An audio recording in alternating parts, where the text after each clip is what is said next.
Happy Thanksgiving, everybody. Not sure when you're listening to this. We're recording on Friday at 9 a.m. And so hopefully everybody had a great day yesterday. I'm John Buzby. He's Marty Sheehan. And we spent a lot of time looking at the games that are coming up. Not one upset last week, if you go strictly by the seeding thing of the tournament. Not one upset. Not a lot of close games, which we reviewed on our normal podcast. And we'll have our normal podcast again this Sunday. It'll drop by noon, talking about all the games that happened. But for now, we're talking about the games that have yet to happen, quarterfinal games across the board, including in the Unified Flag Football Championship. That bracket was released earlier this week. So wanted to just go through that real quickly. Encourage you to go. There is no charge for unified games until the championship games at the University of Delaware. Those times have still not been announced. And it really has not been announced officially, Marty, that it's going to be at the University of Delaware. Lots of people are talking about that. Oh, okay. Sounds like it's going to be. I have not seen, until the official bracket and schedule comes out, and that's where they say the games are going to be and what time they're going to be. We're all assuming that's where they're going to be.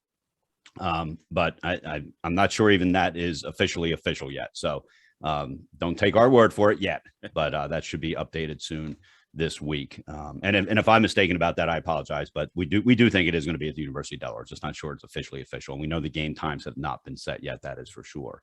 But for the games coming up in the unified game, number 1 Newark Charter was supposed to play number 4 Cape Henlopen. And how they do it in the unified, Marty, is they take the top 4 teams in the north and the top 4 teams in the south, sort of like a conference. North Conference count, South Conference. And one plays 4 in North was 1, 4 in the South, and vice versa throughout the tournament. Similar to, as you and I know, the CACC tournament does it with their North and South divisions, and we like it, and that's where we got the idea. Basically, you're not playing the same team in most cases that you played in the regular season already. Right. So, unfortunately, Cape Henlopen had to bow out for unforeseen circumstances, is what they were told. And so Newark Charter High School has already won their quarterfinal game 2-0, and they have advanced. But Dover will play Appoquinimink, and that game is on Tuesday at 3:30 at Dover. These games take about 90 minutes from start to finish. So it's not a 3.5 hour time commitment like the tackle football game. So again, it's worth going out to. It's right after school. So if you're an athlete and you're listening to this, see if you can figure out how to stay shortly after school and go watch these games play. The other quarterfinals, and all these are on Tuesday, is Smyrna hosting William Penn. And so that will be at Smyrna. And then the final game is McCain hosting Cedar Rodney. That's a 4:00 game on Tuesday. So again, we hope you come out and watch these student athletes play. They're athletes and Unified Partners, Special Olympics athletes, along with Unified Partners playing on the same team. It's 5-on-5. There's 3 Special Olympics athletes on the field at a time and 2 Unified Partners. And they're fighting to win a state championship. Everybody plays their hardest to win a state championship. And so that's what you're going to see when you go out there. So we encourage you to go out and check out the Unified Flag Football State Championships, the 3 quarterfinal games on Saturday. All right, starting this weekend, as early as tonight, we have the Class 1A DIAA Football Championships, and we're going to go through the games from the top of the bracket to the bottom. So we are going to start with number 1 Laurel facing number 8 Odessa. That is tonight, Friday, at Laurel. Laurel comes in at 8-2, Odessa at 3-7. Laurel's losses are to Delmar and Woodbridge. Woodbridge, many consider the favorite to win the Class 2 state championship. So that was a loss, but it was a loss up in class. The other loss to Delmar, same thing. They're 8-0 in Class 1, Laurel is. They beat both the Class 2 Sussex Tech, another team they beat, 41-8. And then they beat Odessa 42-0 in week 6. So this is a game where the 2 teams have faced each other. There is a precedent. It was in the latter part of the season, as I discussed, Marty, last week. Whenever I talk about teams that played each other, I don't take a lot of relevance if it was week 1, 2, or 3, because a lot can change since then. Right. Sometimes not, but a lot can. This game was played just a few weeks ago. So Laurel certainly has the edge, Marty, I would think. I do too. And this is really, this is maybe the most classic case of David versus Goliath that we may have ever had in the state playoff tournament. This is Odessa. It's not only the number 8 seed trying to knock off the number 1 seed. It's not only that they lost 42-0 earlier. It's that they're literally a team of freshmen and sophomores, no juniors or seniors. So these are literally kids playing against some much older kids, much more physically advanced kids. And you got to give all the credit in the world to Coach Dan Pritchard and Odessa. I mean, what they have done. And he sent me some information this week. This kind of floored me. They have 51 players on their roster, 51 freshmen and sophomores, which means they are going to be a huge roster over the next 2 years if these kids come back. He was extremely excited in an email he sent me about the prospects for future seasons. It's funny because they're going to start competing with, a school like Apo, perhaps, for some of the kids. Now, again, it's a level down, but at that point, I'm not, it depends on what you like. And this team has been, they've been plucky. They've been fun to watch. I watched their game against Polytech where they clinched the fourth playoff seed in their class. So this is an uphill battle. And, for the kids, first of all, I want to highlight some of the kids for both these teams. For Odessa, quarterback Vinny Orlando, he is their punter, their kicker, their quarterback. He's also the captain of the team. They don't pass much, and they don't do it very effectively. He's 32 of 83, 373 yards, but he can get out of the pocket and move. He has made some great plays, especially in that Polytech game. Running back Matt Keating, it's only his second year, according to Dan Pritchard, playing football. And he said he really started figuring things out mid-season. He's run 38 times for 253 yards. Their main guy catching the ball is Jordan Earl, 113 yards. They have a kid, Desir Bellamy, on defense that Dan Pritchard believes could start on just about any team in the state. 33 tackles, 3 sacks. So they've got some good young talent on this team. Laurel, of course, they're loaded. Caden Shockley, the quarterback. This is funny. He's only completed 24 passes on the season, but they're for 522 yards, which is 22 yards per completion. So they don't throw it much, but when they do, they really do it effectively. The two running backs, Kyle Wilson and Patrick Bell, have combined for 750 yards and 11 touchdowns. Another running back, Javier White, has 48 carries, 283 yards, 8 touchdowns. He's also caught 22 balls for nearly 350 yards and 4 touchdowns. They have a 3-headed monster on defense. Kyler Weaver, Jaden Snyder, and Evan Collins. They've combined for 144 tackles and 3 sacks. They also have DeMontre Smith, who leads the team with 6 sacks. This will be my message to Odessa. Not much is going to go right for you in this game. This is going to be a running clock game. It just is. It's going to happen. But that Laurel is going to be fired up coming into this. They are clearly the best team. I think you and I would both argue that they would have qualified for the playoffs in 2A. Probably, and had a shot to win. Exactly. So this is going to be a rough go for Odessa, but there's absolutely nothing but positives to take from this experience for those kids. They're in the playoffs. This is something that will never be accomplished again from this school. I mean, this was their very first season, and they're in the playoffs. So they're going to gain some great experience. They're going up against a great team. They get to see what they want to be in a few years, and just a great job by Dan Pritchard and his staff and his kids. But Joey Jones and his staff and the kids at Laurel just way, way too powerful in this one. So Laurel wins this going away. Yeah, the argument's going to start already that Laurel should be moved up to Class 2, and most likely will be, whether, after this 2-year cycle. Odessa, nobody expected them, I don't think, to win a game, let alone 3 games. No. The wins came against First State Military Academy, the early college high school, and Polytech. That one surprised me, as it probably surprised a lot of people there. And so the combination of those 3 teams, their records were 7-22. The Ducks are playing with house money. So go in, have fun, play your hardest, and you know what? See how the ball bounces. All right, let's go to St. Andrews and number 5, Indian River. That game is Saturday at 1:00 at Apo High School. And so they're not going to play. They can't play the game at St. Andrews because they don't have the facility necessary to host a game there. And so that is going to be where that game is at Apo, just down the street from them there. St. Andrews comes in at 6-4, Indian River 5-4. St. Andrews has not been in the playoffs since at least the 1990s, and that information comes from Brad Myers and his recap in the News Journal, or his look ahead at the overview of the games. And so what that means is basically as far back as he was able to look in terms of playoffs.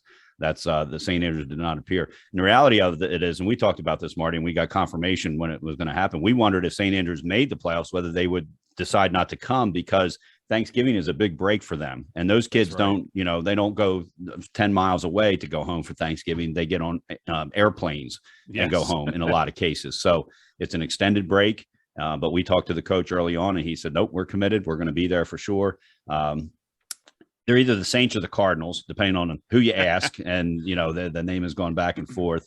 They've only got 1 win against the playoff team. That was Charter School of Wilmington. And so they're a number 4 seed. number 5, Indian River. It's been a while since they've been in. 2013 to be exact was their last playoff appearance. They got 2 wins versus playoff teams. Odessa one of them, Seaford the other. They haven't played since November 5th because they had a Week 10 forfeit against Early College. And so their 2 losses are to St. George's and to St. Elizabeth, both very respectable teams. And so this Indian River team could be better than their record is at 5-4. And so if I had to pick an upset, if you look strictly at the seeds, I would take Indian River in this one over St. Andrews. I agree. I think this is a really intriguing matchup. First of all, you have St. Andrews too. And I looked it up just to confirm what Brad said. It was 1994 was the last time that St. Andrews made the playoffs. So it's been quite a while. They've got a pretty prolific offense. Quarterback Mike Lilly, 56% of his passes completed for 1,500 yards and 19 touchdowns. They have a receiver, Brandon Graves, who 52 receptions for 847 yards and 12 touchdowns. He's also run for 5 touchdowns and he's thrown for a touchdown.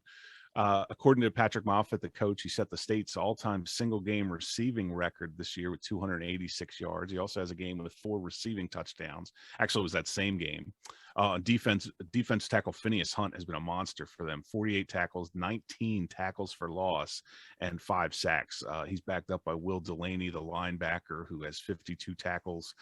Indian River, I agree. I think you look at their games against, and I watched their game against St. Elizabeth. That was a nip and tuck game. Anybody could have had that. I mean, St. Elizabeth, there was a late turnover and Indian River had a chance to tie it. Fell just a little bit short, but they were in every aspect of that game. They're led by Hayden Hall, a combination running back, defensive backs, got 305 yards on the ground, 26 solo tackles. Dalton Hall's their leading rusher with 707 yards. TJ Burke, some of these numbers, 22.5 tackles for loss. Just some of these numbers are incredible, but Patrick Moffitt and St. Andrews have done a great job. Indian River, I just feel like you, John, that Indian River has played a tougher schedule. They've managed it better, even though they're the lower seed. St. Andrews is going to have a shot if they can protect the quarterback, get time, and throw the ball. This Indian River defense is bigger, though. They're going to have a tough time, St. Andrews isn't, holding them out of the offensive backfield. So I agree. In terms of seeding, I think Indian River wins this one. It's going to be close, but I think Indian River takes this one. Yeah, the 2 losses were by a combined 8 points, 14-7 at St. E's and a 1-point loss to Laurel. So that would be my upset. That was on a blocked extra point in overtime. Right. Laurel, so they came close. That's for sure. All right, our third game, number 2, St. Elizabeth, and number 7, Charter of Wilmington. That takes place Friday night at Abyssinia. St. Elizabeth comes in at 9-1, Charter of Wilmington at 6-4. Again, another example of Charter of Wilmington has not been in the playoffs. I don't know, Marty, maybe before St. Andrews was in the playoffs. It's been a while. And they wouldn't have been in the playoffs this year, under normal circumstances at 6-4 in the old Division II. Nobody ever got in at 6-4. And so they dominated all the Class 1 teams that they played. This is St. Elizabeth.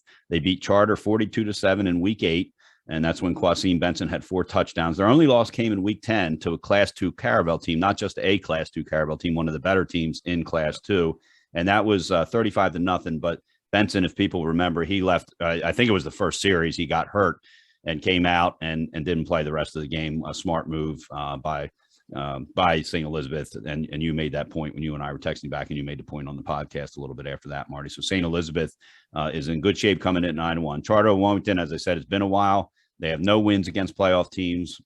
Like Odessa, they're playing with house money. Go in, enjoy it, enjoy the experience. Know you're one of the players who's going to graduate from Charter of Wilmington in recent years, for sure. Only one of the players who have been in a high school playoff. So have fun with it. That's right. Yeah, this is going to be much of the same from the first one. No reason to think this won't go anything like the first one did, which St. Elizabeth led 28-7 at halftime, and then of course won 42-7. I did communicate with Quasim Benson this week, and without getting into specifics, he does feel better. It sounds like to me that he may play tonight, and if it's a situation where they get ahead, that they maybe take him out and rest him if he's able to go tonight. If not, I feel confident in and I'm sure Mike Lemon does too, to some degree, that they can still get this done with the other weapons they have. They do have a number of other weapons, but Benson's numbers on the season: 1,518 yards. He's averaging 14.3 yards a carry, 26 touchdowns. Brett Smick, the quarterback, 856 yards, 13 touchdown passes, which I'm guessing never happened during the Joe Hempel years. I remember there might be 1 or 2 touchdown passes a season for some of those quarterbacks. So Mike Lemon opening up the offense there a little bit. Eric O'Neill's their top defensive guy, 86 tackles, a sack, 2 interceptions. For Charter, they're going to hang their hopes on their offense. Their defense has not been good. St. Elizabeth, by the way, led the state, averaging 41 points per game. That's one thing that we talked about later in the playoffs could be an issue for them. They only had the one close game with Indian River, but everything else was an absolute blowout, including their loss. Quarterback Tyler Krebs for Charter, a senior, done a really nice job managing the offense. Nick Duncan is the second-team all-district running back, 853 yards and 8 touchdowns, and being the second-team running back in that district, there's nothing wrong with that, with Kasim Benson running away with everything. Of course, Benson was also the district player of the year. Tenai Martin is a big weapon for them. He's a first-team all-district wide receiver and punt and kickoff returner. 13 yards receiving, 7 touchdowns. They also had Charter the defensive player of the year for District 1A, and Nick Duncan, 106 total tackles, 20 for loss, 2 interceptions. He forced 2 fumbles, 6 sacks. And this is all in 9 games because they had a forfeit against AI. So this is a team with some weapons.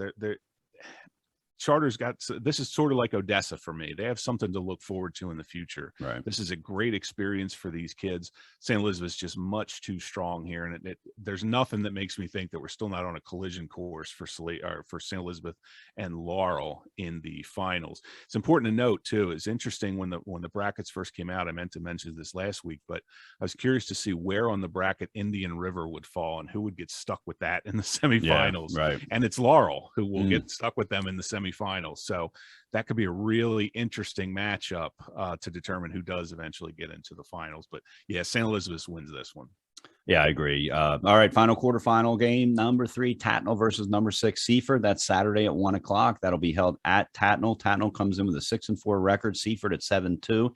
Tatnall, impressive season. They lost their first 3, and everybody thought, well, here we go again. It's going to be a typical season, but they won their next 6 until they lost in week 10 to Tower Hill. In their 6 wins, they outscored opponents 190-33. Their 4 losses were against teams to 35 and who had a combined record of 35-4. So it wasn't a cupcake schedule by any means. And they had 2 wins over playoff teams, Charter School of Wilmington and St. Andrews. Seaford, their last 3 seasons, they had 3 wins total. And in the last playoff appearance was back in the 1990s. In 1994, their 2 losses to Indian River, who we've talked about, and Laurel, who we've talked about, both impressive teams. They've only got 1 win versus a playoff team if you're looking for a negative. But that's why they're at number 6, even though they've got 7 wins, because their wins were not against impressive teams. If you're looking for common opponents, both of these teams blew out Dickinson by 40+ points. So, Marty, if you're looking for a possible upset here, I think I may take, let me put it this way. I think if they were playing in Seaford, small town, would be a big crowd, obviously. I would probably take the 6th seed over the 3rd seed Tatnall. I just can't imagine there's going to be a huge outpouring of fans driving what's literally about an hour and 40-minute ride from Seaford up to Tatnall to watch this game on Saturday. I hope for Seaford's sake they do, but I would feel a lot more comfortable calling this upset if it was in Seaford and not at Tatnall. I agree. This is an interesting matchup. Seaford, of course, haven't been relevant for incredibly long. It's interesting when it comes to Tatnall, though. I got some good information here. I went deep into the archives this week, and I went deep into the archives. And 4 significant things happened in November of 1981, John. Uh-oh. Number 1, the number 1 movie in the land was Time Bandits, starring Sean Connery and Shelley Duvall. And who doesn't love a good Connery-Duvall mashup? The movie opens with 6 dwarfs coming out of a child's closet and gets weird from there. It is a great movie. This is 40 years ago, Marty. This is 40 years ago. And here's the sad part.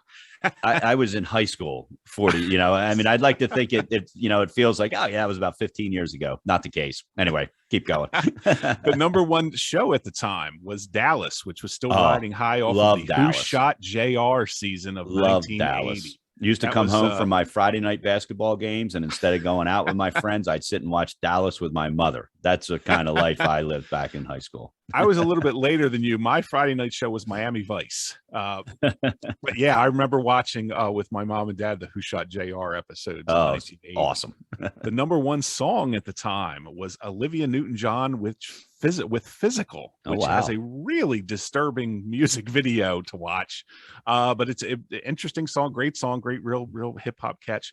The fourth significant thing was a plucky team from Tatnall qualified for the state tournament for what would be the last time in 40 years. Wow. So it's been that long. Yeah, they played Mount Pleasant in the first round. Tatnall was led by the tag team of head coach Fred Frybot and quarterback Fred Frybot Jr., who led the team to the playoffs. They were beaten badly, 34-14, and a game the News Journal described as even worse than that in terms of the score. So not a great showing for Tatnall, but I'm sure those kids were looking forward to a great season in 1982, and 40 years later, when these kids are now approaching 70 or approaching 60, excuse me, Tatnall is finally back in the playoffs. It'd be cool to see a reunion of that 1981 team, since we are exactly 40 years beyond that. It'd right. be cool if someone had looked that up. Yeah, this is going to be a real uphill battle for or one of these teams. Excuse me. This is going to be a fun game. I think both these teams have been dormant for so long in terms of having any kind of name recognition in Delaware. I actually thought the Tatnall stuff would go back to the Bergie era, but it went way back beyond that.